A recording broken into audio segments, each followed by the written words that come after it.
5 more minutes. Maybe you should look at me before you make that decision. Why? What? Oh. Yeah, so, make the review! Alright, wait. Tiny Yoshi, I thought you were dead. Oh, no. No, I'm just dead in the main series, you know? 'Cause Tiny Yoshi ain't never dying. Ain't that right, audience? Tiny Yoshi ain't never dying, fo. So, wanna get to work on that review? I'm going.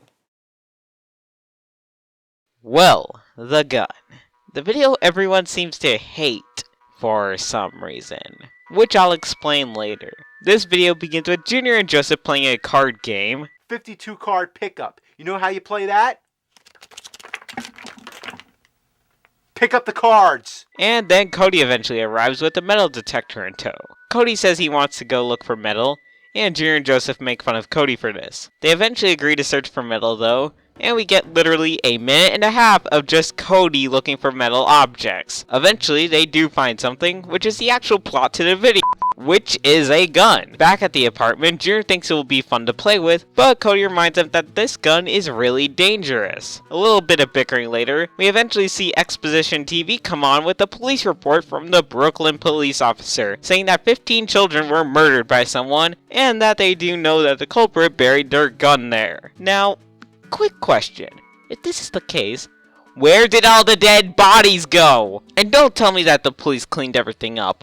Because if they did, why would they have just left? Why didn't they put up the police tape earlier and begin looking for the gun ASAP? Either the bodies magically disappeared, or the police took the bodies away, left for a little while to get donuts or something, then they went and put police tape up, and then began looking for a gun. Both scenarios make literally no sense. If 15 children were murdered in broad daylight, the police would come and take care of things quickly and begin an investigation immediately. So how did the gun from the killer get there without Junior and company seeing a bunch of dead bodies littered all over the place, or seeing the police there? I don't know. Whatever the case, Junior and company get freaked out and decide they should hand over the gun to the police, except now that they've been touching it, they're in a predicament. After a while of figuring out who did and didn't touch the gun, they decide to clean the fingerprints off, thus getting rid of the murderer's fingerprints too. Then the part that makes the video infamous. Junior accidentally pulls the trigger on the gun while trying to clean it, and sets off the gun,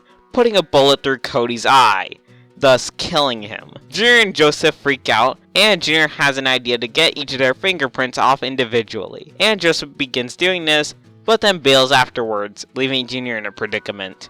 Junior then asks Chef Pee-Pee for advice on the situation, and Chef Pee-Pee jokingly says he would cut his hands off. And so, Junior does this. Admittedly, this scene with Junior contemplating whether he should do this or not is mildly funny. Junior then goes and shows Chef Pee-Pee his cut off hand, and then he explains the entire situation to Chef Pee-Pee. Chef Pee-Pee quickly realizes his fingerprints are on the gun too, so he cuts his hand off too. And just to add insult to injury, get it? Exposition TV comes on and explains that this was not the murder weapon, but just the Brooklyn police officer's weapon, which he dropped, and they found the real murderer, David Winkle, along with his weapon. Now, a couple of things real quick. 1.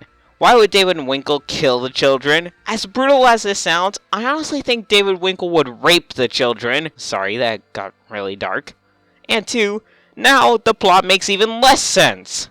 Do I really have to play the clip again? Okay, here goes.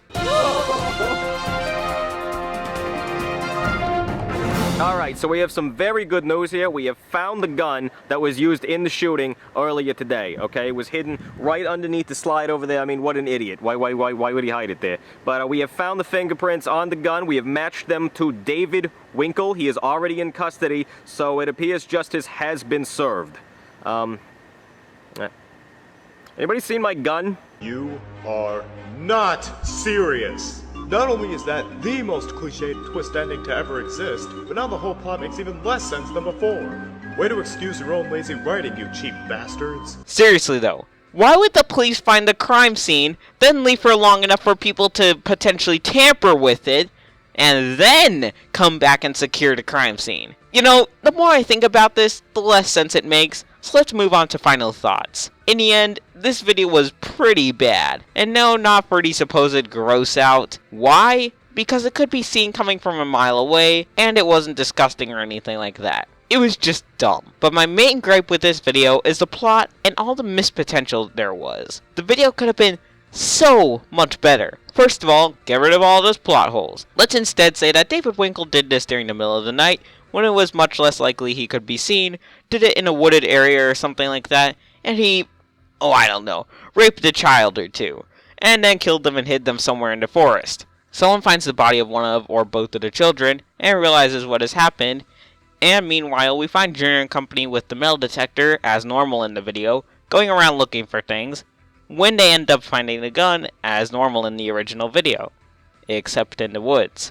Remember that the police still don't know about this. Junior and company call the police and explain what happened to the gun, and they link the cases together, and because Junior and company found the gun, they give them the special privilege of helping out on the case. They go searching for clues and whatnot, until eventually they find David Winkle somewhere and arrest him. Now that would have been a way better plot than what we had here.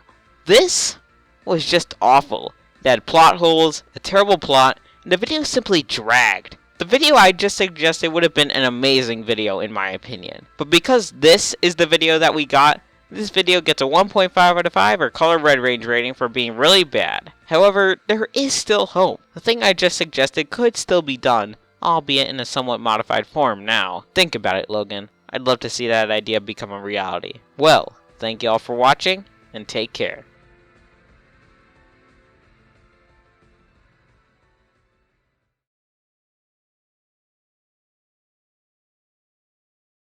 I want to make note that this episode overall is not even near the worst on my list. If anything, this is only a precursor to a massive shitstorm on the horizon. The idea to make this the premise of an episode is just stupid, and it feels like very little effort was put into it. It's like they took one cheap gag and stretched it out for 11 minutes, and it got old really fast. Believe me when I say this, it gets much worse.